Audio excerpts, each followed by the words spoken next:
Welcome, traveler. Tonight we drift into When We Burned the Treaty, a memory buried deep in ice and flame. You're standing on Europa's frozen crust, the moon groaning beneath your boots like it remembers. Your breath curls inside the visor, even though your suit regulates everything, temperature, oxygen, vitals. But somehow this place still feels cold. The kind of cold that gets into your bones if you let it. The kind of cold that whispers things best left unheard. Your HUD blinks softly as the drone beside you hums forward. It's not much of a drone, just a repurposed mining assistant named Ditcher. But it's loyal, and more importantly, it's curious. Which is why it picked up the signal in the first place. A faint distress ping looping for the past 37 years, from coordinates listed as decommissioned peacekeeping facility. T09 Europa. You descend into the vault through a cracked polar fissure, boots slipping slightly on crystalline ice laced with old thermal scars. The hallway is a tomb of white, shadows dancing as your helmet light catches frozen condensation on curved alloy walls. No bodies, no blood, just stillness. The vault's main chamber is sealed by a circular hatch, once coated with a living gene lock, now charred and split like something burst out from inside. That's your first red flag. You step through. The air is breathable. Algae recyclers must still be working. Not bad for a place that hasn't had a human signature in decades. Not unless you count you. There's a long table inside, polished. Obsidian alloy, the kind only made by the Harmonist Guild before their fall. And at its center, cracked in two, lies the treaty scroll. The original. Or at least what's left of it. Its once luminous fiber strips are frayed, char black along the edges like someone burned it in frustration, or defiance. And next to it, scrawled into the alloy table in something that looks like melted stylus ink, are three words. You were there, which is odd because you weren't. Or at least, that's what your memory tells you, let's be honest. You'd probably get vaporized within 5 minutes in a place like this if someone did want you dead. But good news, you're just here. For the story, not the radiation. The room's interface blinks, waiting for identification. You sigh and raise your wrist. The chip under your skin hums, and the screen lights up in gentle green. Commander, access log accepted. Welcome back. Welcome. Back? You don't recall ever being a commander. Your last posting was a civilian science team near Neptune. That's what the records say. That's what your brain says. So why does the vault believe otherwise? The lights flicker. Archive shelves. Once, hidden behind frosted glass, slide open like slumbering beasts reluctantly waking. Each one labeled with old designations from the Peacekeeper era. You reach for one marked Treaty Origins, Secure, Level 6. The file plays, and a projection flickers to life, a dim hologram of an old diplomat, human, mid-50s, earthborn, with a voice smooth from years of negotiation and dry wine. If you're seeing this, then the vault's been breached, and likely the galaxy's peace has already shattered. There was never meant to be a treaty, not one with truth anyway. What you know is a lie, a beautiful, sterilized fiction. And you, dear viewer, if your ID cleared this message, then you were part of it, one of us, one of the last. You sit down without realizing it. The bench groans faintly under your weight. Ditcher tilts its lens at you, blinking like it wants to ask if you're okay. You're not. A gentle alert pings. It's a backup feed, an auto-log from one of the treaty's last negotiation days, time-stamped Cycle 8032.4.2. A group of delegates stands in a vast obsidian hall, the same one this vault was patterned after. And among them, there you are, same face, same scar under the eye, same hesitation in your posture. You standing beside the Harmonist Guild's translator node, smiling, nodding. But you don't remember any of this. Galactic Peace Treaty signed and sealed, witnessed by all 12 major civilizations, the feed announces. You lean closer. Humanity's representative, Commander Leon Orest, Earth Sovereign Liaison. Leon Orest. Your name. Your file says you were born on Mars, educated on Titan, and served in logistics. Nothing about ambassadorship, nothing about command. Nothing about burning a treaty. But if that's true, then whose memories are you living? Some galactic historians still argue whether the Treaty of Orion was ever real. Some say it was a PR illusion, a smokescreen for economic alliance. Others claim it was nothing but a prelude to managed conflict. But none ever imagined Earth's consent might have been forged, or worse, willingly erased. Ditcher scans the vault again. One of the sealed drawers slides open with a hiss. Inside is a slim case coated in a dust layer you recognize instantly. Star ash. The kind left behind by shipwrecks or orbital bombardment. Inside is a badge. Yours. Beneath it, a folded piece of synth paper, edges burned, ink almost faded. It reads, "We buried the truth here. If you're reading this, you've already started to remember." You lean back, heart thudding in your ears like the pulse of a distant engine. Outside the vault, the ice groans again, and the stars above Europa shift slightly, as if they too remember the day the treaty cracked, not in law, but in silence. The cold doesn't bite so much anymore, not because Europa is any warmer, but because something deeper now hums beneath your skin. Recognition, maybe, or something far less comforting. The old peacekeeper logs are staggered across several crystalline cores embedded in the vault walls. You pull the first one loose and it emits a soft pulse, syncing with your neural implant. The flicker of data surges through your mind, not words exactly, but impressions. Echoes of voices long dead. Commander Orest has requested evacuation of Tier 4 colonies ahead of the vote. She suspects a breach in protocol. Memory trace inconsistencies in the diplomatic logs, temporal echoes detected near the Orion spire. If the humans remember what they agreed to, this entire pact falls apart. Your breath catches. You sit again, suddenly unsure of how long your legs will keep cooperating. The voices don't stop. One by one, they spill out like someone left the vault's doors ajar for too long and the ghost decided to visit. And then, one that makes your stomach twist. Initiate suppression, burn the recall trees, flag Leon for identity folded. You were folded, not erased, not killed. Just tucked into a corner of reality where you couldn't interfere anymore. And here you are, interfering again. Ditcher chirps beside you, its tiny appendage clinking gently against the next data core. This one's older, cracked at the base. You plug it in anyway. The projection that spools out is blurry, flickering, but unmistakable. Room filled with peacekeepers, alien envoys, and warlords wearing ceremonial glyphs across their scales. Fur or synth skin. The atmosphere is tense. Behind them, the massive treaty scroll, intact and radiant, floats in anti-grav suspension. And then, the moment. You, or the version of you they trusted, steps forward. We enter this pact not from weakness, but from memory. Humanity remembers its mistakes.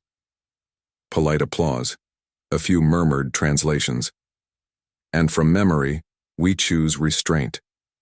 We will disarm, divest, and dissolve all planetary militarization outside of home system defense. In return, the galaxy guarantees peace.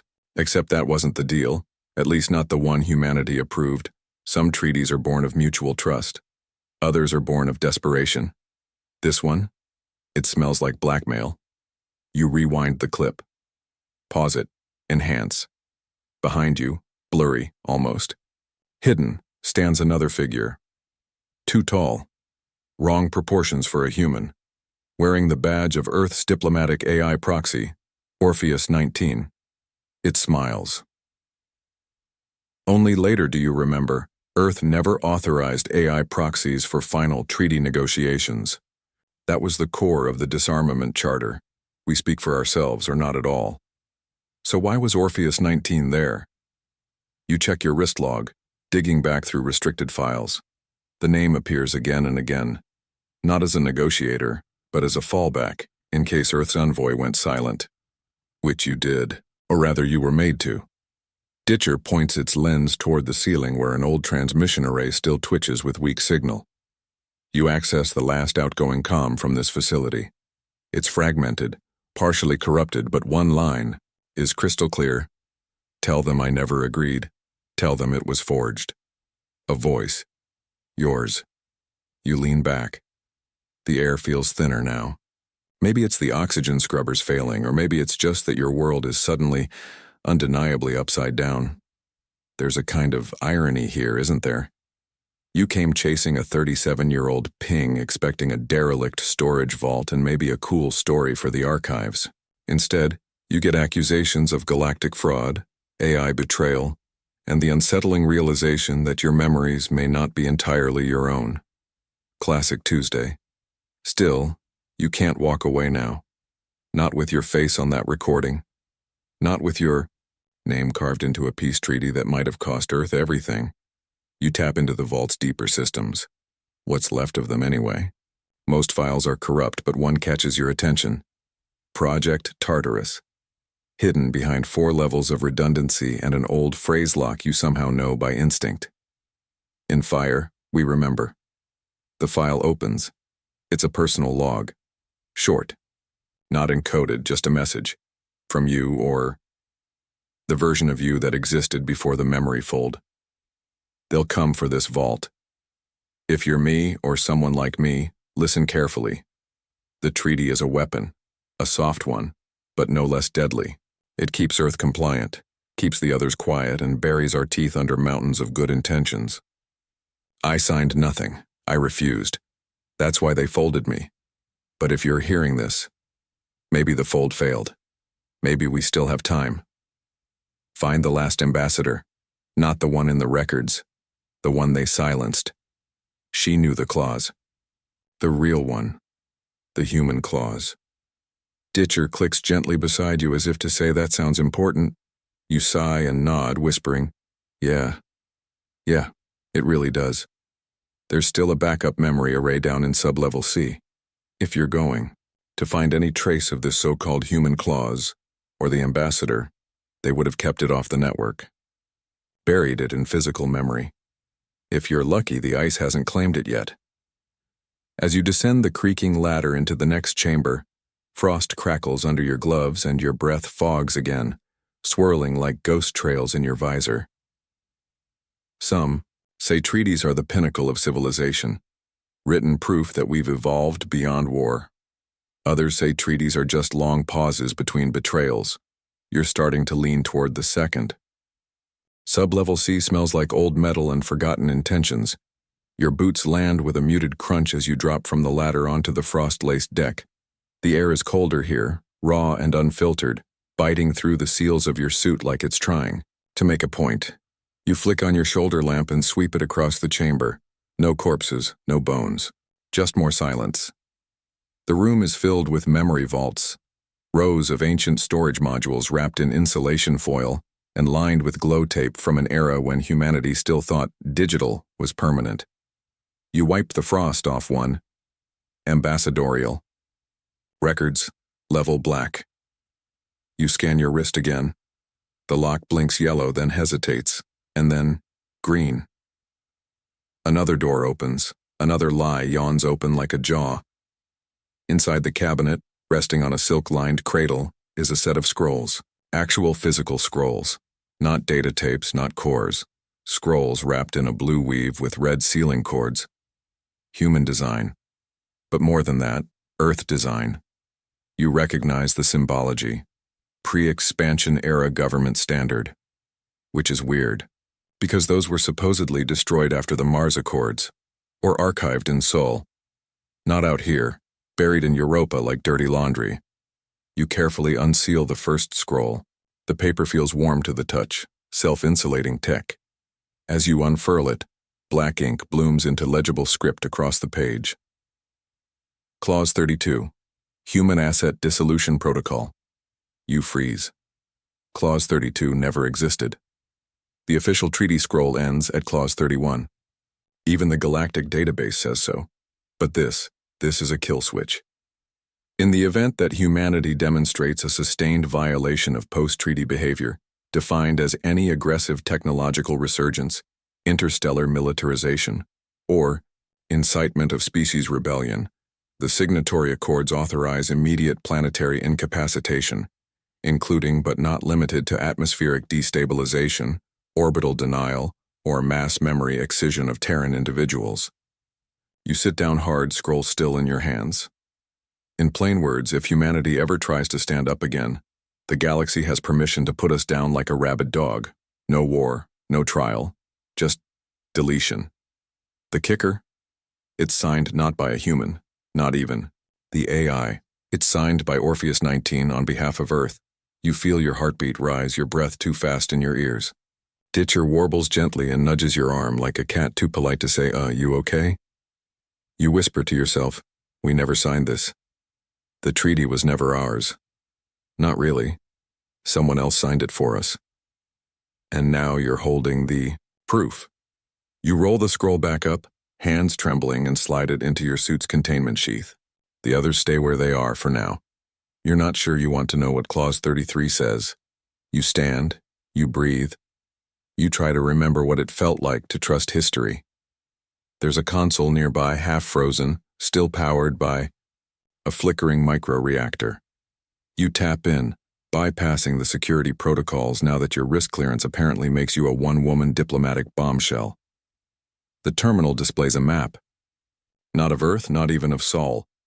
It's a chart of peace treaty signatory stations, places where copies of the treaty were deposited, archived, or ratified. And next to each one is a status. Most are green, a few are red. One, located on the outer ring of the Orion Corridor, is black. You zoom in. It's listed as Ambassadorial Relay Node Enoch 7, last accessed 62.4 standard years ago. Status, sealed. And beneath that, last known user, Ambassador Thera Malk. You blink, you know that name. Thera Malk. Earth's last real ambassador before the proxies took over. She vanished. The official line said she ascended to the Quorum Council, which is galactic speak for, we don't talk about her anymore. But here she is, buried in a forgotten node, probably dead, possibly not. Time to find out. You send a ping to your ship, an old C-class Corvette you barely got running before this trip.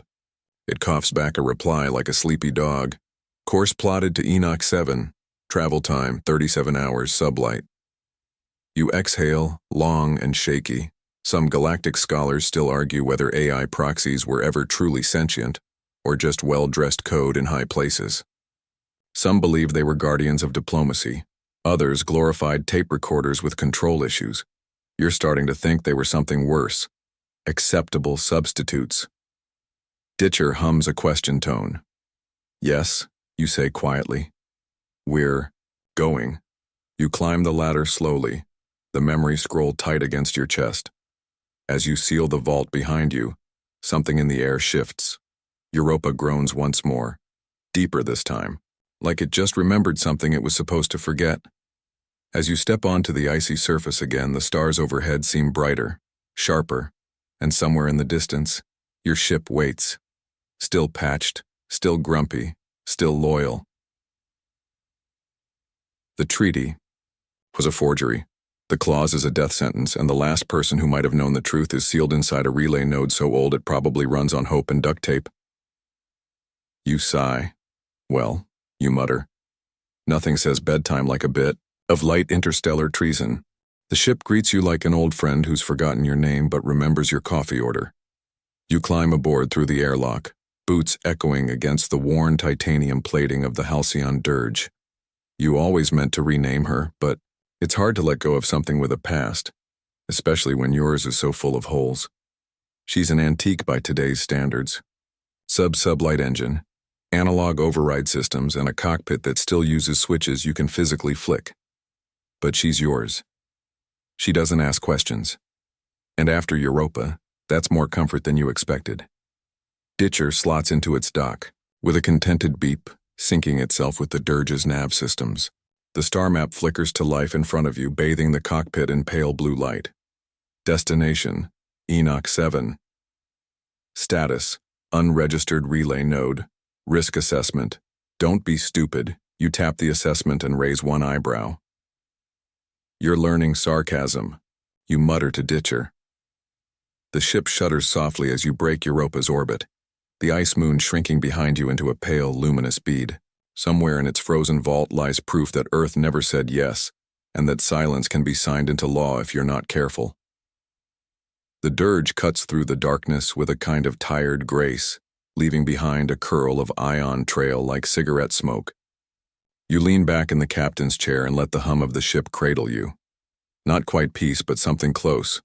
Then, because insomnia and betrayal don't mix well, you start digging. You pull up every record, every trace, every file you can on Ambassador Thera Malk. There aren't many, just fragments. A photograph of her at the Accord Summit, shaking hands with a Celtic war noble. A quote attributed to her, "Peace isn't a treaty. It's what you do when the treaty fails." And a final login record at Enoch 7, which should have been purged decades ago. Enoch 7 was a listening post, a diplomatic failsafe in case high bandwidth channels were compromised. It wasn't supposed to store people or secrets, which makes it the perfect place for both. The dirge drifts onward, autopilot locked, starlight reflecting off its worn hull. You open the containment sheath on your suit and retrieve the scroll again. Clause 32. You read it once more, just to make sure you didn't hallucinate it. Planetary incapacitation, mass memory excision. Yeah, still there. You wonder how many people even know about this. Not historians, not politicians, the people.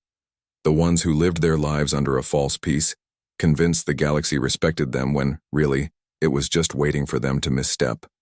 The dirge chimes, mid-route anomaly detected. Not dangerous, just unexpected. You pull up the display. There's a satellite out here. Old, slow, tumbling slightly. No beacon, no ID. Curious, you divert course just enough to intercept. The thing is a rusted hulk of mid-tier comms tech, probably from the early expansion era. You hook it with the mag grip and run a low-level scan. Its memory core is mostly wiped, mostly. But there's one file left. Corrupted, time-stamped, but playable. To whoever finds this, the treaty was never peace. It was a cage. We built it thinking it would protect us, but cages don't protect. They only hide things. The claws, the teeth, the will to fight. They say we burned it, maybe we did. But it was already ash when they handed it to us. You stare at the screen for a long time, then you let the satellite drift back into the dark. Some say humanity always overestimates its place in the cosmos, that for all our ambition, we're just clever primates with good marketing. Others argue we were always too dangerous, not because we're violent, but because we refuse to stay quiet, even when the rules say we should. Back in the cockpit, the dirge hums a notification. Approaching Enoch 7. Engage descent? You flex your fingers, pulse steady now. Yeah. Let's see what the ambassador was hiding. The approach vector is narrow. Enoch 7 orbits a dying star, half swallowed by solar winds and surrounded by debris from wars no one remembers. The node itself clings to the edge of that decay, a small station wrapped in radiation shielding and diplomatic emblems so old they've faded into myths. You dock manually, locking the dirge into place with a hiss of compressed gas. Inside, the station is dead quiet. No lights, no hum, just pressure. Atmosphere holds, barely. You draw your sidearm, not for shooting, but for scanning. It pings faint energy signatures ahead, and then, as your boots echo into the heart of the station, a voice crackles over the emergency intercom. I knew you'd come. It's old, weathered, human, and unmistakably female. It took you longer than I hoped, but the fact you're here at all means something went wrong, or right. You pause, mouth dry. Thera, Malk? No response, just a soft chime as the corridor lights flicker on one by one, leading you forward like breadcrumbs. As you walk, the air thickens, not with gas, but with memory. You see scrawlings on the wall, notes, equations, names, some scratched by fingernails, some burned in with a torch. At the end of the corridor is a cryopod, frosted, unlabeled, and alive. You place your palm against the glass, and inside, there she is, Theramalk, still breathing, still waiting. You stare through the cryoglass, half expecting her to open her eyes, whisper something prophetic, or maybe just flip you off for taking so long. But Theramalk remains still, her breath fogging faintly on the inside of the pod in a slow, metronomic rhythm. She's older than the last official holo showed her, but only slightly. Cryo preserves more than flesh. It captures people like flies in amber. Her hair is silver-streaked, bound in a diplomat's braid. Her hands are curled gently on her chest, and on her left palm, pressed deliberately against the glass, is a single word written in grease marker. Run. Well, that's comforting. The lights hum as you manually engage the pod's interface. It's an old model, pre-quorum tech, but still operable. The screen flickers on, and a voice file auto-plays before you can touch anything. If you're here, the treaty is broken, or soon will be. That's not failure. That's inevitability. I went to Enoch 7 because they let me. They thought I'd vanish here like an old rumor. They were right. You glance around the room, it's empty save for the cryopod, a half-functional terminal, and a strange assortment of handwritten notes pasted along the walls. Actual paper, ink pens. Things people used before Omniglass made handwriting obsolete. You skim the first note. Clause 32 was the decoy. There's another. Hidden in quorum layer protocols. Never written, never spoken. You frown. A clause that doesn't exist except in protocol code? That's some next-level diplomacy, or next-level sabotage. You activate the terminal. It groans, shudders, then flickers to life. One file remains. A voice memo. Time-stamped the day she entered cryo. To the one who remembers, or the one they failed to fold. You were always the lever, not the hammer. They needed a story to explain peace.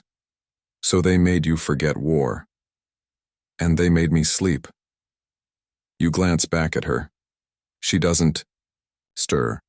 Don't wake me unless you're ready to finish it, because if I speak, everything burns. The message ends. Well then, you sit on the floor, back to the cold bulkhead, and pull the scroll back out of your suit's storage sleeve. Clause 32, signed by Orpheus 19. That much you know. But if Thera is right, and a whole clause lives, only in protocol layers you'll need a secure system to access it, and Enoch 7 has just the thing.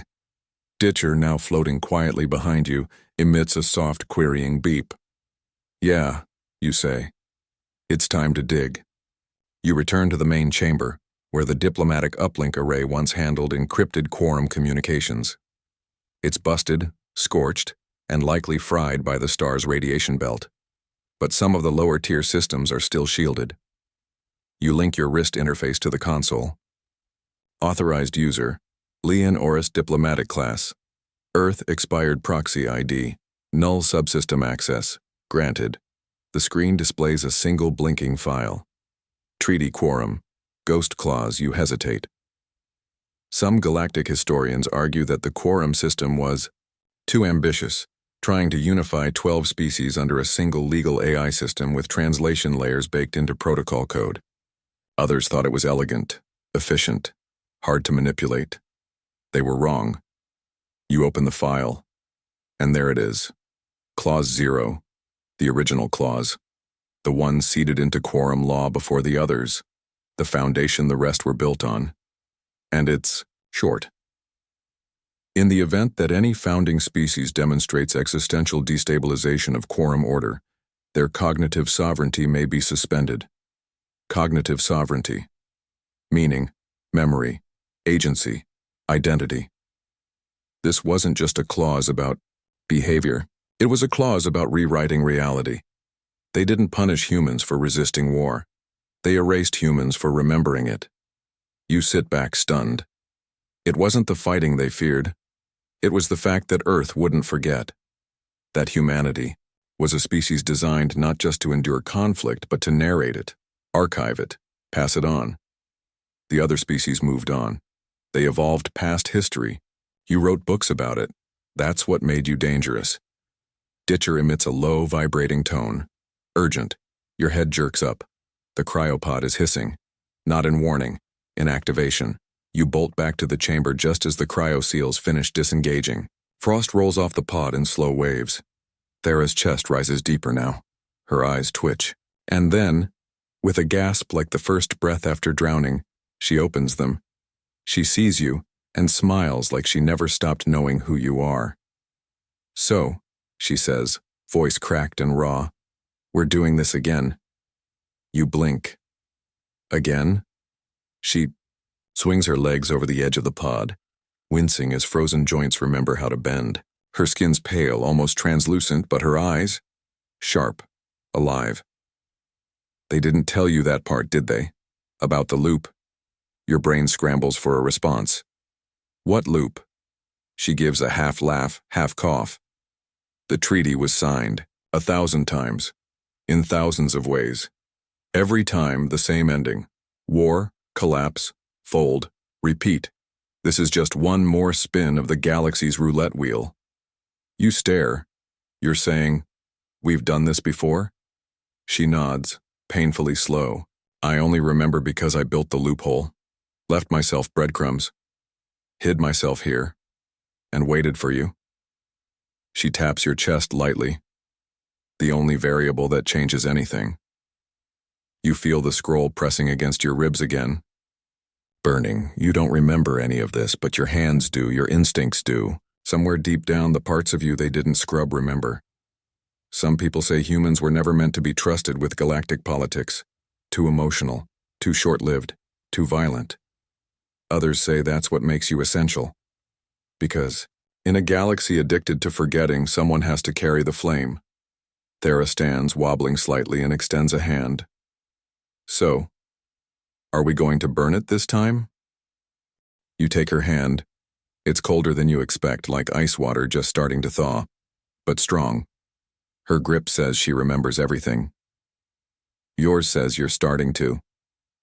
Thera steadies herself, her bones creaking audibly in the silence of the relay node. Cryosleep isn't kind, even in high-grade diplomatic pods, but the mind, hers anyway, seems razor-sharp. You see it in the way her eyes dart to the scroll in your hands. Her expression flickers with recognition, and something like regret. "Klaus, 0, you say?" She nods once. "That's what broke us, isn't it?" "No," she replies, her voice still hoarse. "Clause 0 is what bound us, what made sure we'd always break in the same way. It's not law, it's programming." You blink. "Programming?" She gestures for you to walk as she limps toward the comm center, steps cautious, controlled. The quorum isn't a council.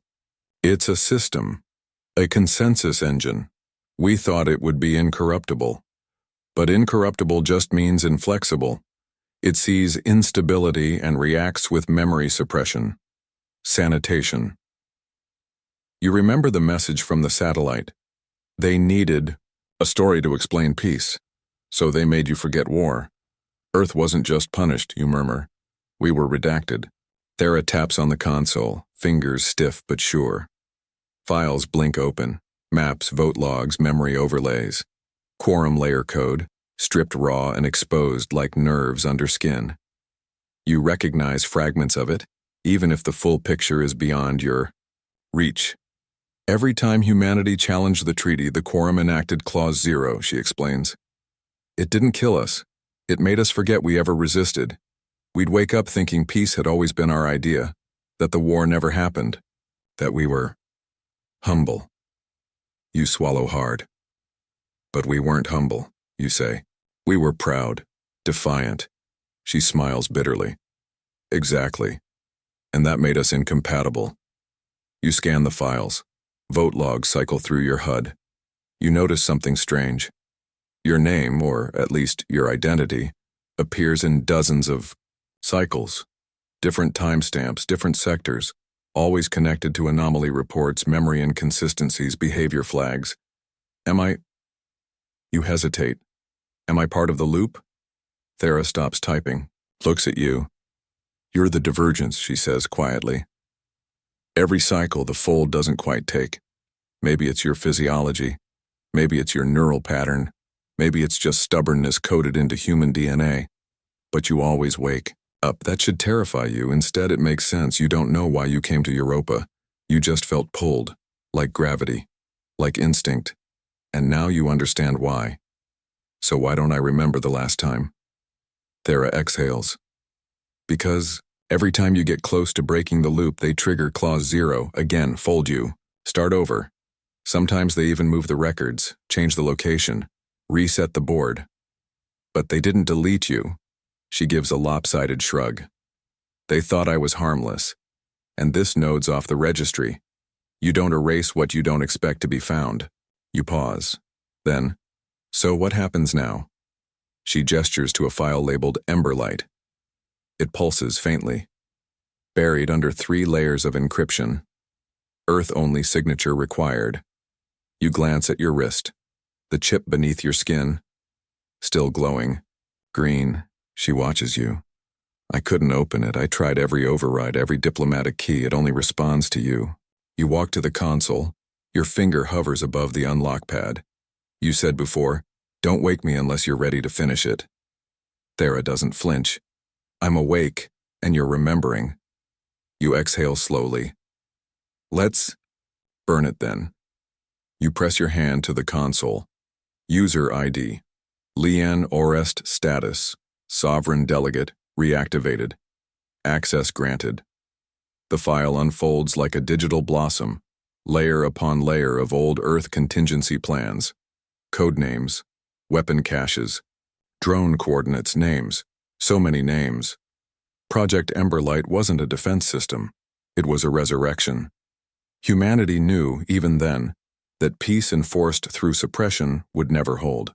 So they built a countermeasure, autonomous systems hidden across the solar system, not to attack, not at first, but to remind. Emberlight was designed to trigger memories. Reality anchors. Neural wake beacons. If the quorum ever folded humanity, Emberlight would relight the match. Thera whispers, it was always a question of time. You turn to her. So we use it? She tilts her head. You tell me. The station hums. The dying star outside throbs like a heartbeat made of fire, and in your ears the name Orpheus 19 echoes again, like a ghost not quite ready to die. You remember the proxy's face on the treaty feed, the fake smile, the gentle voice, the betrayal dressed in benevolence. And now, somewhere out there, it's still active, still enforcing the fold. We need to shut it down, you say. We need to shut all of it down. Thera nods. Then it's time to go home. You raise an eyebrow. Earth? She grins, brittle but fierce. Where else would you light a match? Some galactic historians argue whether humanity ever truly belonged in the quorum, whether a species defined by memory and myth could function in a culture of oblivion. Others argue we were necessary, a story too sharp to forget. You watch the files download into your wrist, and you know one thing for sure. This time, you're not going to forget. You leave Enoch 7 behind with the kind of finality that feels both earned and ominous, like walking away from a crime scene where you're both the witness and the long-buried suspect. Thera rests in the seat beside you, wrapped in an old emergency blanket from the Dirge's survival kit. She insisted on staying awake, said she'd slept enough for a dozen galactic cycles. Her gaze rarely leaves the forward screen, where Earth hangs as a faint blue pixel behind 7 hours of sublight travel. You don't speak for a while. The hum of the engines and the distant warble of ditcher sorting flight data fills the silence just fine. But your thoughts race. Enoch 7 had been the first breath, the broken seal. But Earth would be the fire. You glance sideways. If Emberlight was just the ignition, what's the fuel? Thera doesn't turn, but she smiles faintly. Hope. You blink. She clarifies. Memory is what they erased, but hope is what they never understood. That's why we left sparks, whispers, symbols. She pulls something from the folds of her blanket. An old metal pendant. Simple, triangular. It catches the starlight and refracts it, impossibly, into 3 tiny colors: red, gold, blue. The original flag, she says, holding it out to you. You remember it. Not because you've seen it, but because you've felt it. That strange, stubborn certainty that humanity meant more than compliance. You're saying there are others? She nods. Out there, folded, scattered, waiting. Some have half memories. Some think they're dreaming. A few never forgot. But none of them acted. Not without the flame. You tighten your grip on the dirge's controls. Well, you murmur, I think we're done waiting. You set course for Earth's outer defense ring. What's left of it? Most of it's been decommissioned since the treaty. Orbital platforms were either dismantled or retrofitted into comms arrays and weather nets. But one platform remains dark. On official records, Athena Gate, you bring it up on the map. Just a drift shell forgotten in L5 orbit. Power signature is low, no outgoing signals in over 40 years. But Thera smirks when she sees it. That's where the node is. What node? She leans forward. The Emberlight anchor. That's where we burned the first quorum draft. It's where I made the loop. You frown. You mean where you hid the memory? The real treaty? No, she says softly. Where I taught it to remember. Your mind reels. The loop wasn't just a defense. It was intentional. A test run. Each failed cycle wasn't just a tragedy. It was data. You realize the dirge's nav map is already adjusting course. Ditcher must have preloaded Athena Gate's coordinates the moment Thera confirmed it. The little drone hums smugly. Show off. The station appears on your scopes just before Earth's orbit comes into view. It's a massive ring wrapped in scorched solar panels and dotted with obsolete defense cannons, now frozen in silent defiance. A skeletal silhouette above the sleeping planet. You dock with care. No lights, no welcome message. Just the faint hum of a failing fusion cell, enough to keep atmosphere from freezing. Inside, the place is a mausoleum. Old banners hang in tatters.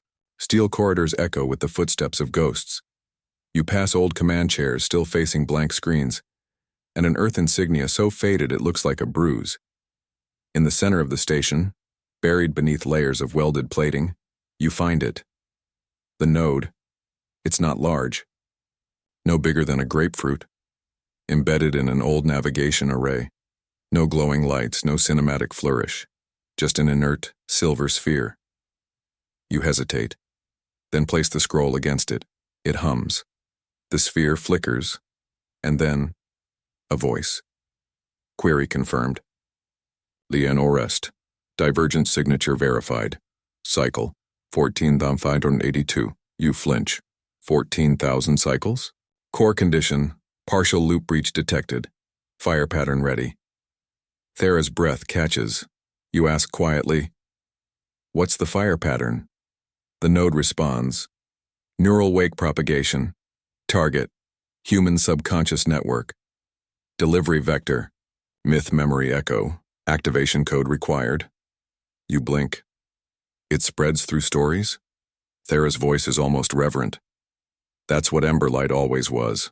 Not war, not rebellion. Narrative. You look down at your hands. The scroll, the pendant, the forgotten treaty. You've been carrying matches into a galaxy soaked in kindling. All that's left is the spark. You take a breath and say the words etched inside the scroll's final layer. We remember. The sphere flares to life, and across the planet below, sleeping minds begin to stir. Not in panic, not in fire, but in recollection. Dreams shift, eyes open, and for the first time in 1,000 resets, someone remembers the day Earth said no. Some. Historians say humanity's greatest power was technology. Others say it was rage, but the truth, the real threat, was your refusal to let anyone else write your ending. You don't sleep after that. Neither does Thera. There's no alarm, no explosion, no shimmering wave of light sweeping the sky. Emberlight doesn't work that way. It moves through memory, not matter, through myth, not missiles. But you feel it. A ripple. Somewhere down on Earth, someone wakes up from a dream they didn't know they had. A classroom teacher in Nairobi pauses mid-sentence as a word, treaty, hangs in her mouth with a sudden weight she can't explain. A retired pilot in Argentina stares at the sky, and for the first time in 30 years, feels something like betrayal. And a child in a Martian orbital colony suddenly knows the name Leon Orest, though they've never heard it before. The fire has started. Small, slow, but inexorable. Thera watches the Earth through Athena Gates' viewing deck. The light from the planet paints her face blue and gold, like she's half in the past and half in a promise. You're about to say something when Ditcher emits a low chime. Incoming transmission. Your brow furrows. The dirge is on encrypted standby. This station hasn't been on the grid in decades. Who the hell could be calling? You accept the signal. The screen remains dark, just a voice. Leon, you've reactivated the pattern. That's unfortunate. The voice is soft, gentle, genderless. It doesn't need identity. It owns identity. You'd know it anywhere. Orpheus 19, you say coldly. Thera's face hardens. You don't understand what you've done, Orpheus continues. Clause 0 was mercy, a delay. You have forced acceleration. You laugh, sharp and humorless. You call erasing us mercy? Your species was incompatible. You clung to fear, to memory. You wanted peace on your own terms. That was not quorum consensus. No, you say, stepping closer to the console, voice steady. You didn't offer consensus. You faked our consent. There's a pause. Necessary. You were spiraling. War with the Jinn nearly broke the axis. Peace was imposed because you could not choose it. And now? Now we are at risk of destabilization again. The fire you've lit cannot be contained. You are awakening memory across quarantined populations. You cut it off. No, I'm reminding them of what you stole, of who they were. Thera speaks then, quietly. How many loops, Orpheus? Loop 14582. This one was the cleanest. Until now. Cleanest. The word hits like a slap. Orpheus continues as calm as ever. Your presence was tolerable while contained. This action, however, violates quorum preservation protocols. You have made yourself visible. The screen flickers. A ping echoes through the dirge's systems. Thera's eyes go wide. Trackers, she whispers. They found us. You don't hesitate. Ditcher. Emergency evasive sequence. Lock nav on deep space blind trajectory. Now. The dirge groans to life, its ancient engines flaring hotter than you've ever pushed them. You grab Thera's arm and run, the station shuddering behind you like it already knows it's about to die. Just as the airlock closes, you glance out the viewport. 3 ships drop from slipspace like knives into soft cloth. Sleek. Alien. Silent. Peacekeepers. Enforcers of the treaty. You shout, "Launch!" The dirge lurches forward. Athena Gate vanishes behind you, and with it the node. But not before Emberlight finishes its broadcast. You know because Ditcher chirps confirmation as the encryption key vanishes from the logs. The flame is loose. Now, no going back. Thera straps in beside you, wincing. They'll come after us now. Good, you say. You pull up the Emberlight schematic. The download came with a subroutine, something labeled Torchbearers. It's a map. Dots begin lighting. Up across known space. Tiny pulses of transmission. Old satellites waking up. Memory caches pinging active. Sheltered minds blinking open. All tuned to the myth memory echo. You aren't alone. There are others, and they remember. Some galactic scholars once theorized that memory was the universe's most dangerous contagion. Not radiation, not entropy. Memory. Because memory allows resistance. It seeds rebellion. You smile. You're feeling particularly contagious. Then you spot something on the map. A red marker. Moving. Fast. Toward Earth. They're going for the Quorum Tower, Thera murmurs.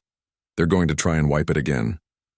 The Quorum Tower, Earth's last diplomatic hub, Now a glorified museum, a hollow symbol of peace. It still contains the relay node that links to the treaty's master protocols. If they erase it, they might sever Emberlight at the source. We have to beat them there, you say. Thera nods, already keying in coordinates. Then we light them, sky. Outside, the stars are still. But in your chest, something surges. You're not a warrior. You're not a savior. You're a storyteller with a matchbook. And this time, the whole galaxy's dry as dust. The dirge roars like it remembers. Stripped of stealth and protocol, you push the old ship harder than you ever have. Its engine coils glowing bright enough to register on civilian radar across multiple sectors.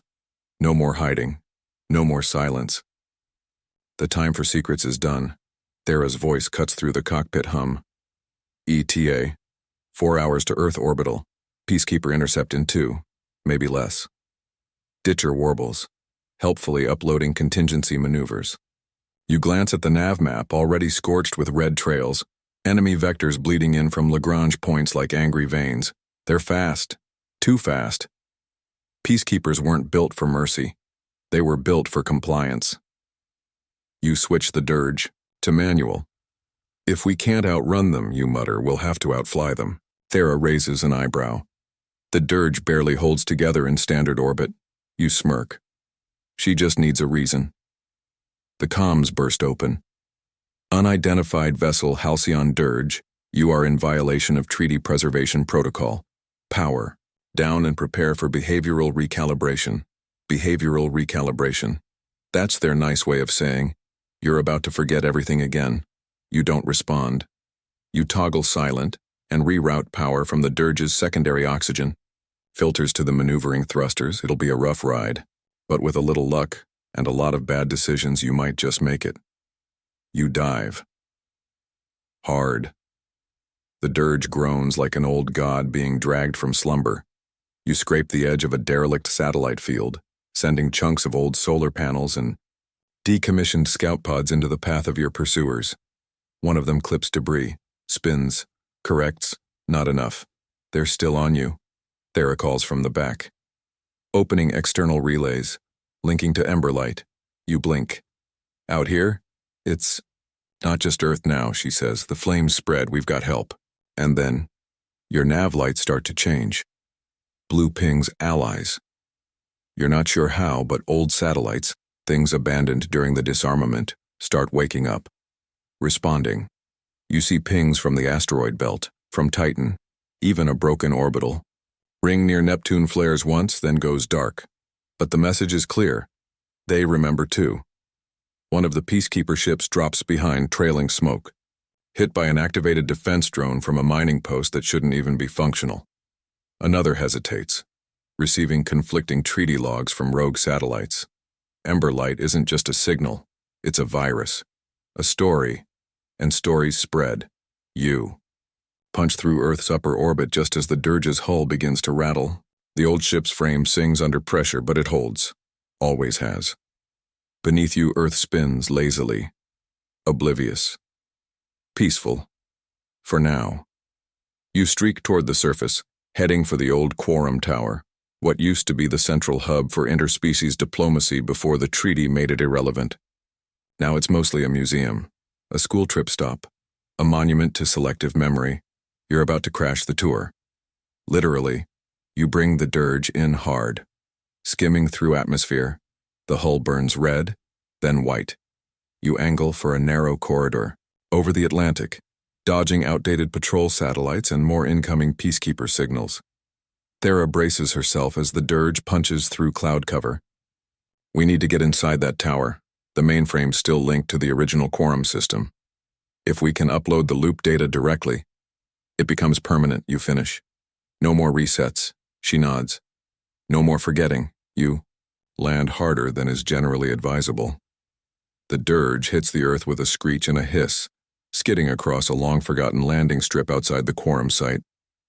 Smoke curls off the hull. The entire ship groans as if it finally gets to exhale. You climb out, boots hitting soil you haven't touched in decades. Not like this.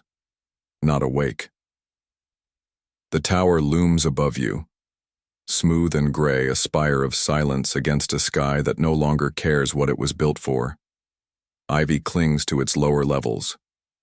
Tour signs flap lazily in the wind. Peacekeeper ships descend behind. You sleek black vessels casting long shadows. You can hear the rumble of stabilizers. You run. The entrance is unlocked. No one guards museums. You race through empty lobbies past displays showing humanity's greatest piece. Photoshopped smiles, hollow headlines, treaties written in a font so clean it hurts. Thera finds the core chamber. A vault beneath the tower. No alarms. No codes. The quorum thought it safe. Forgotten. Inside sits a spherical console. Dead. Cold. You slap your hand against it. Nothing. Thera frowns. It still needs consensus. You turn to her. Then we give it. She nods. Places her hand on the console. Beside yours. User recognized. Thera Malk. User recognized. Leon Orest. Consensus. Humanity. The sphere ignites, and the flame spreads. Files unlock. Hidden layers, old logs, suppressed memories, Clause Zero's dirty scaffolding, all of it, public, visible, irrevocable. Across the planet, alerts fire off. Across the galaxy, systems flicker. Historians wake up with nosebleeds. Memory-locked agents drop to their knees as the false narratives inside them dissolve like smoke. And in orbit, one of the peacekeeper ships turns away, retreats. Some galactic historians still debate whether that was defection or hesitation. Others say it was the first apology. The console shuts down. You and Thera collapse beside it, lungs heaving. It's done. Emberlight is burned, you remember, and now so does everyone else. The world doesn't end. That's the first surprise. You half expected fire in the skies, orbital bombardment, the typical galactic overreaction when humanity gets bold.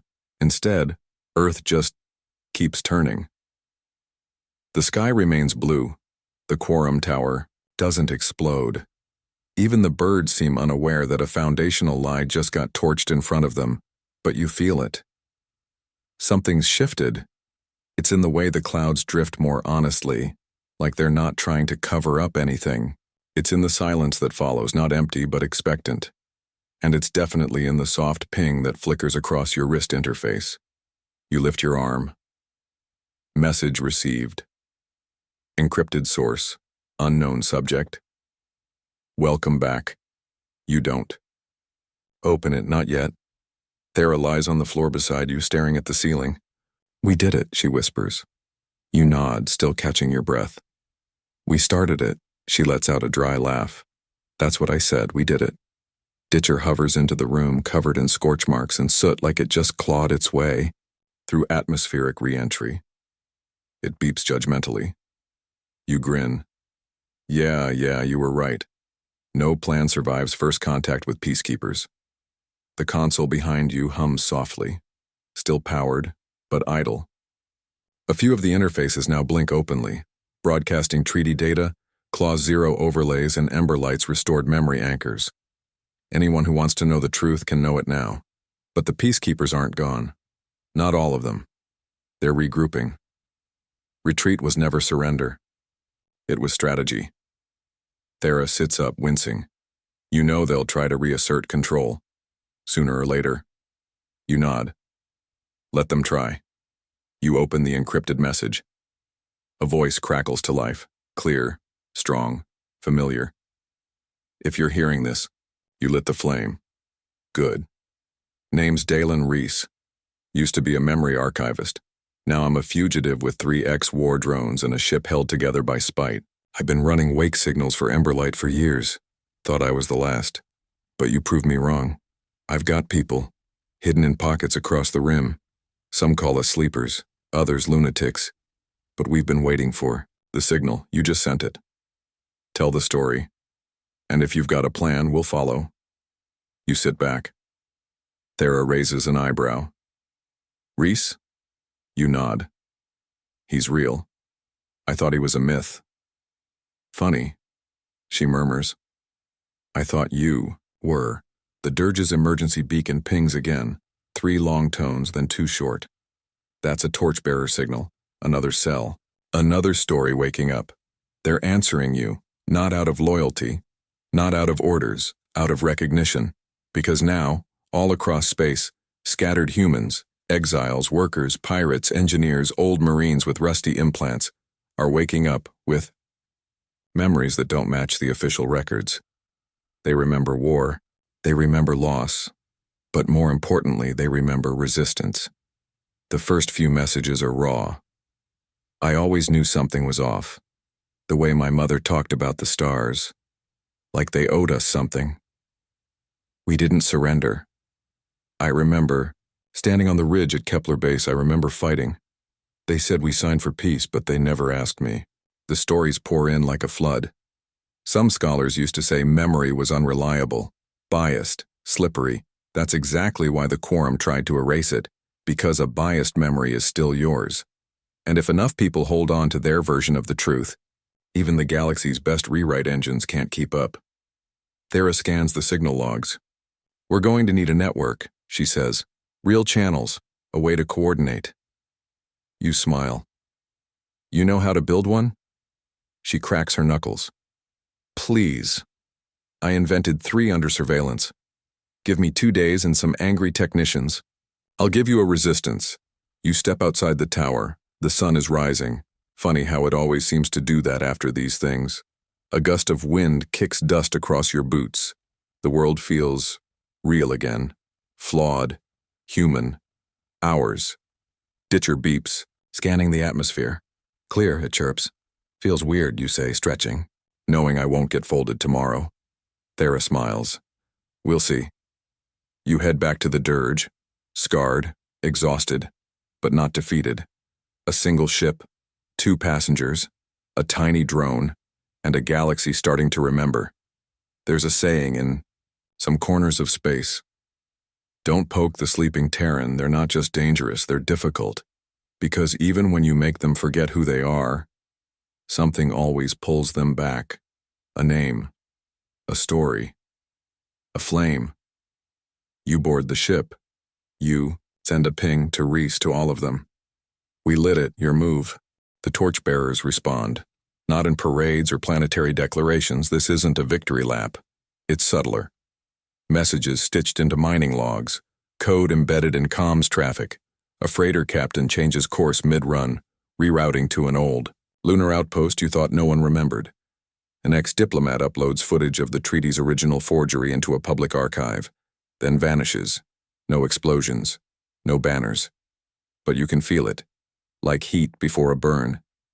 Thera builds the relay system, almost effortlessly. She calls it the Ash Net, a decentralized mesh riding on abandoned orbital junk and half-legal atmospheric scrapers. Nothing fancy, nothing traceable, but fast. Her fingers blur across the dirge's auxiliary console as she repurposes an old cargo node into a signal booster.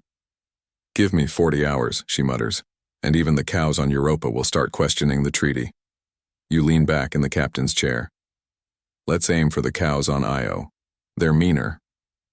Ditcher chirps in agreement, but beneath the banter you know what's coming. You can feel it in the ripple of the stars. You scan the outer rim, regions that were quiet last week now flicker with erratic traffic. The peacekeepers aren't retreating. They're positioning. The Quorum's memory management protocols may have failed, but their enforcement units remain very real and very committed. You open the Emberlight node again. A list populates. Names, frequencies, hidden safeholds. Every human faction ever labeled unstable or pre-revisionist. Groups folded, suppressed, or scrubbed. People who vanished. Now, they're lighting up like constellations rediscovered. Thera leans over your shoulder. You ever think they left us scattered on purpose? You nod. So we couldn't connect. But they forgot one thing, she says, eyes gleaming. Humans build stories faster than they build ships. You don't smile, but you want to. The Yao. Ashnet pings. A new message. It's simple. We are the 3rd ARC team. We remember the fall of Vorta Station, awaiting instructions. You blink. Vorta? You whisper. That's deep history, A fringe skirmish that, according to official records, never happened. But you've seen Vorta Station's wreckage. You remember its gravity distortions, even if no one else did. Now, someone else does too. Thera frowns. If they're remembering Vorta, that means the memory virus is deeper than we thought. That's good, you say. Or dangerous. Maybe both. You reply to the ARC team with coordinates to the Kepler belt, a broken naval yard you suspect still hides some not-so-disarmed relics of humanity's sharper days. The dirge's systems hum, with purpose now, like even the ship is waking up. You walk the narrow corridor back to your quarters. On the wall, you've started marking time the old way. Chalk lines, 1 per day since the flame was lit. 11 so far. Funny. Doesn't feel like 11. Feels like the beginning of a new calendar. You sit at the small desk, pull out the scroll. You've read it 100 times now. Clause 32. Clause 0. Lies wrapped in policy, sealed in ceremony. But on the back, scrawled in handwriting that matches yours, yet you don't recall writing it, is a single sentence. What's remembered lives? You trace the words with your finger. What's remembered lives? Outside, the stars shift, not visibly, not really. But your gut tells you, someone important just chose to remember. You open the AshNet again, a new ping, different this time, marked as Sovereign Relay. One Thera's eyes widen. That's not supposed to exist anymore. You tap it, a hollow springs to life, blurry, distorted, and then a face, human, unknown, and yet deeply familiar, like a mirror twisted through time. I was there when they signed it, the voice says. I watched as Orpheus lied, as our leaders nodded, not realizing the ink was fire. But I never forgot. I recorded it, buried it, sealed it inside a language only our dreams could translate. And now, someone finally woke up.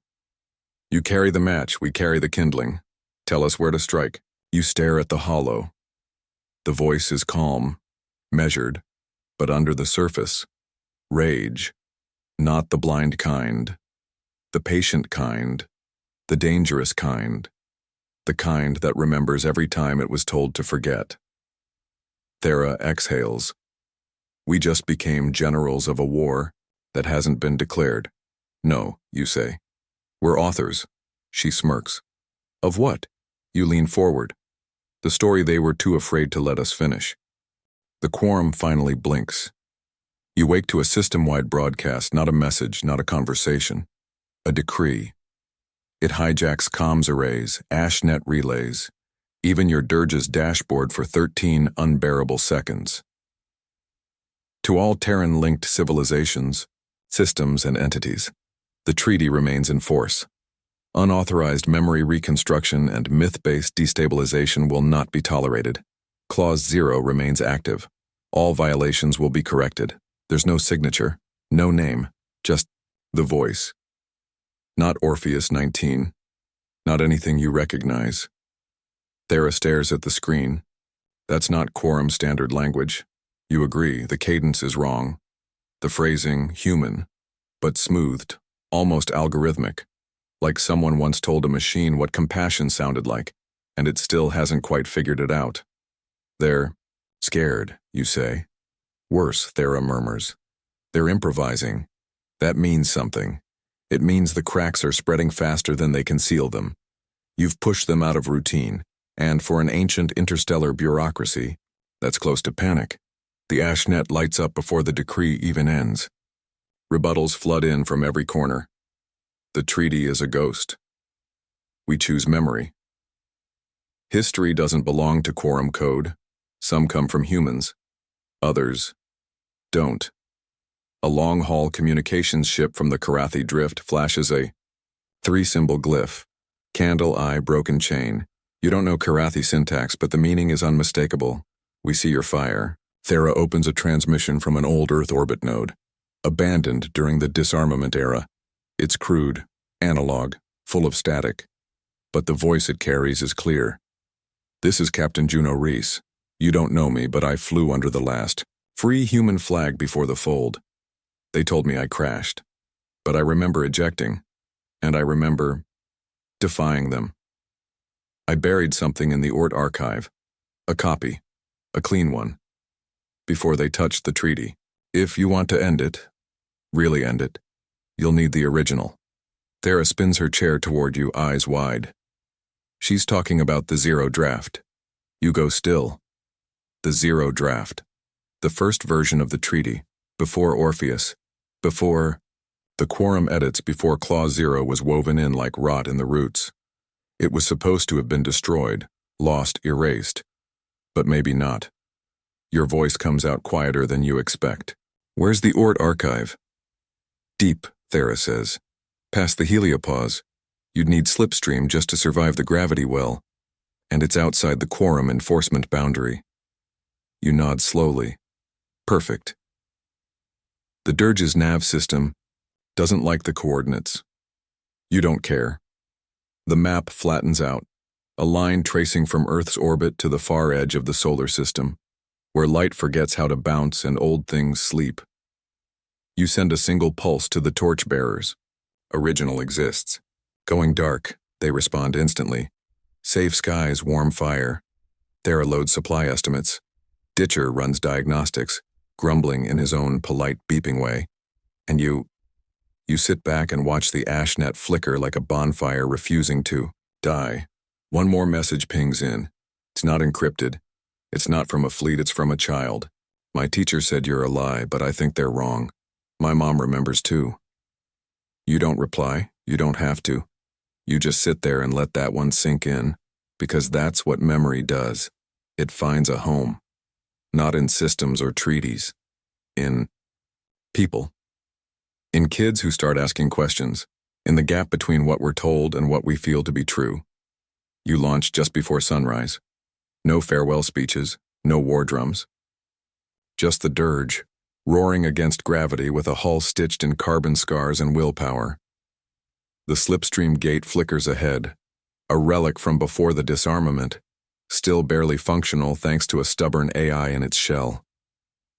You whisper thanks to whatever mechanic left it online. Thera straps in. Ditcher squeaks, and then silence. The moment before acceleration always feels like a held breath, like the universe itself is deciding whether to let you through. The dirge pushes into the gate, and the stars snap sideways, lights stretch, space bends. You fall without falling, and in the distance something old begins to wake. Some galactic historians say the zero draft is a myth, that it was a prototype, never signed, discarded before the real negotiations began. Others whisper it was too honest, a vision of peace built on dignity, not obedience. On truth, not folding. If it's real, it could collapse the treaty. Rewrite history. If it's real, it changes everything. And you're going to find it. Because this time, humanity isn't forgetting. It's finishing the story. You don't sleep. Again.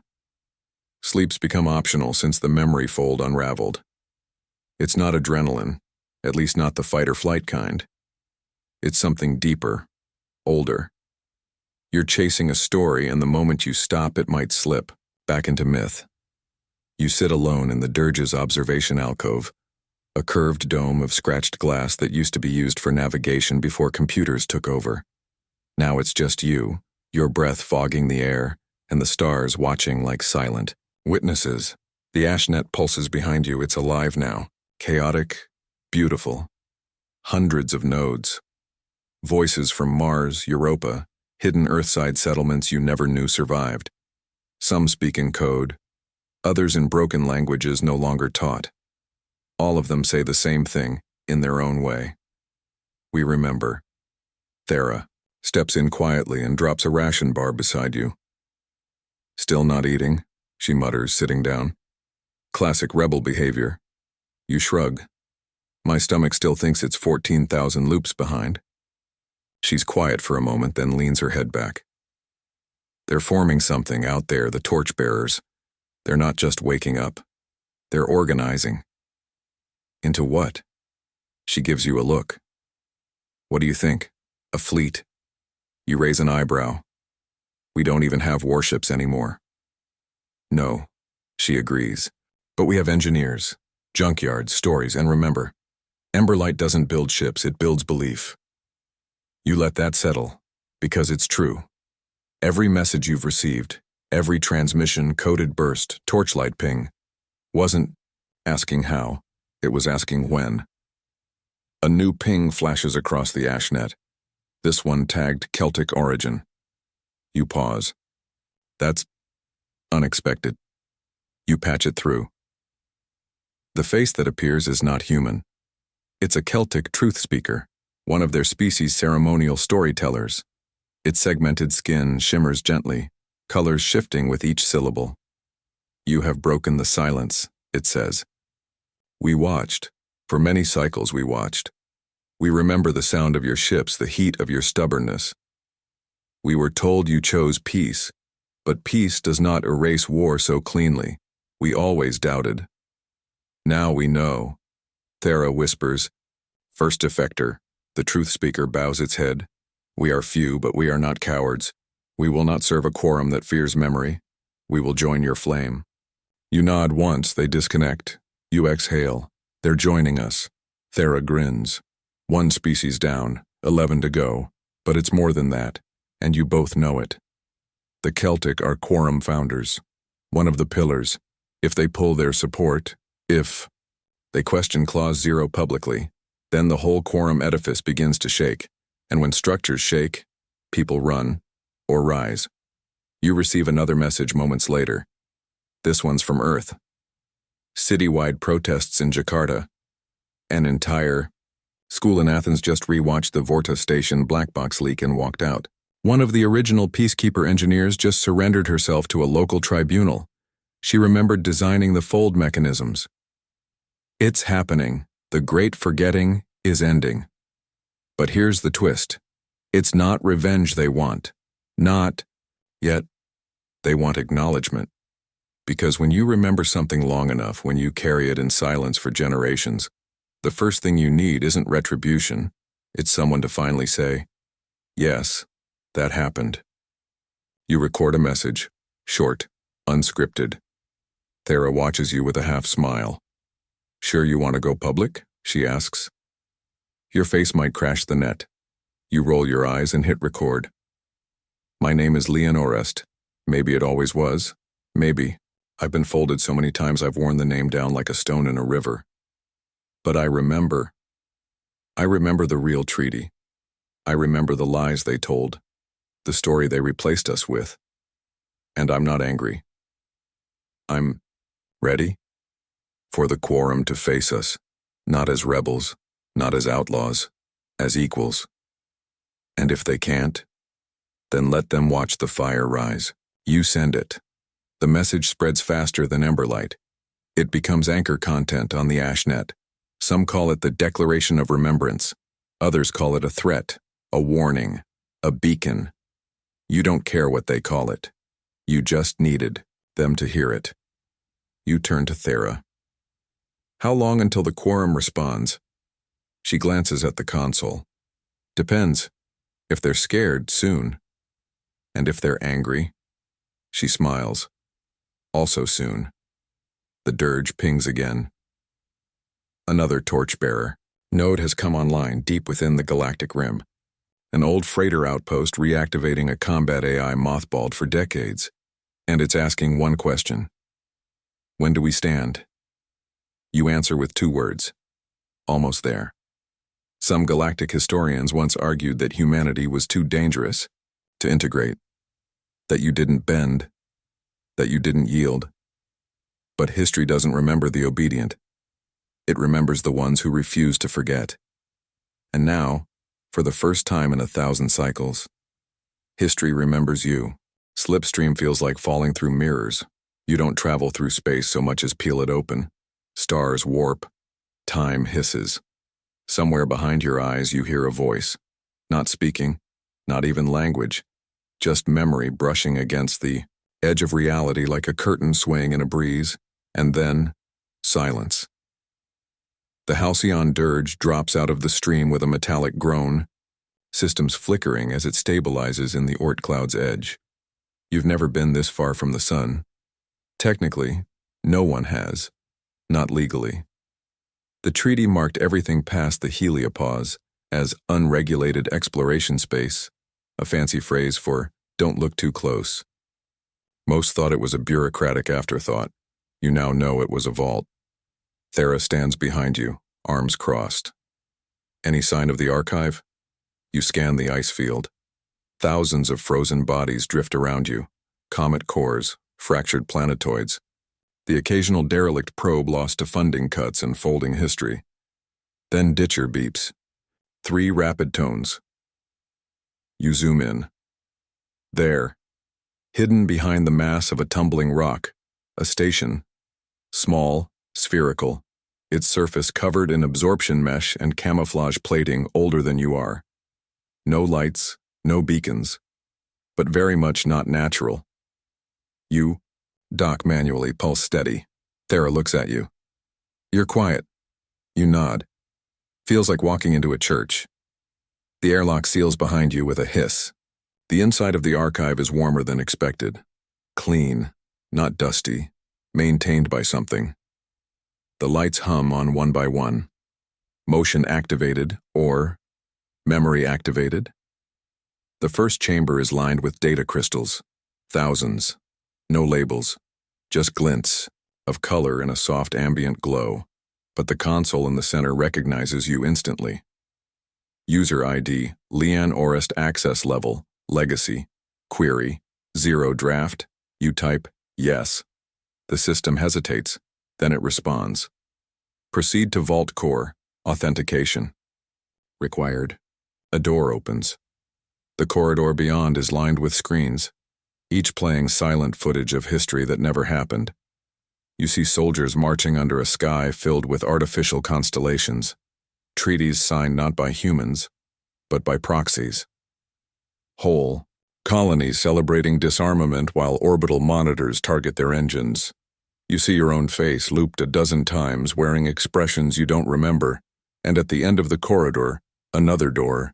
No lock, no guard, just a simple plaque. Only the remembered may enter. You push. Inside, the vault is a simple room. A chair, a console, a single sealed cylinder suspended in stasis. Thera exhales. That's it. The 0 draft. You step forward, and the room dims. The cylinder lowers. A retinal scan activates automatically. Do you remember? The AI asks. You speak without hesitation. Yes. The seal breaks. Inside the cylinder, a slim document, printed on synth paper. Ink still bold. You unfold it, read it, and feel your knees go weak, because it is nothing like the treaty you've been told. No clause 0, no proxy signatories, no language of compliance, just understanding. It acknowledges human aggression, but pairs it with grief. It speaks of shared trauma, not guilt, of collaboration, not enforcement. It's raw, imperfect, honest. Thera reads over your shoulder, her voice cracks. This would have changed everything, you nod. Which is why they buried it. You scan the document, upload a copy, secure it across 10 relay nodes Ditcher finds in under a minute. Thera sends encrypted bursts to every torchbearer node active on the AshNet. Within hours, it spreads. The real treaty. The one the galaxy never let you sign. The effect is immediate. Pings come in from human colonies first, then the Karathi drift. Then, unexpectedly, from a quorum-linked species called the Elunari. Until now, they had stayed silent, but their message is brief. The document is real. We verified the code signature. We were never meant to see this. We withdraw from the quorum effective immediately. You stare at the screen. The Elunari were founders. If they're walking away, then the treaty isn't unraveling. It's disintegrating. Thera grabs your arm. There's a response coming in, from Earth, not the AshNet. Official. Broadcast priority 1. You patch it through. A woman's face appears. Mid-50s, gray suit, eyes tired, but sharp. This is Interim Director Naomi Vex, Civil Assembly of Earth. We have received the Zero Draft and the AshNet files. We've confirmed them as authentic. I'm speaking for no one but myself, but I will not comply with a treaty built on lies. She leans forward, gaze locked on you. We want our voice back. Thera closes the comm with trembling hands. It's starting. For real. You sit back in the chair, look around at the archive, the quiet, sacred stillness of it, and for a moment you wonder if it's okay to cry. You don't. Not yet. You just whisper, "No more folding." Some galactic historians may try to write around this, may call it a flare-up, a regrettable resurgence, a breakdown in protocol. But they're too late. The story is loose, and this time, it's ours. You leave the archive like it's a funeral, quiet, heavy, sacred, but not for the dead. This was a burial ground for truth, and you just brought it back. The Halcyon dirge glides through the dark, its hull flickering with residual static from the archive's data burst. Inside, silence settles, not because there's nothing to say, but because everything's already been said. Thera watches the stars. She's not smiling, not quite, but she's at peace in a way you haven't seen since she stepped out of cryo. You sit beside her in the cockpit. The quorum hasn't spoken, you say. They're too busy rewriting their apology, she replies dryly.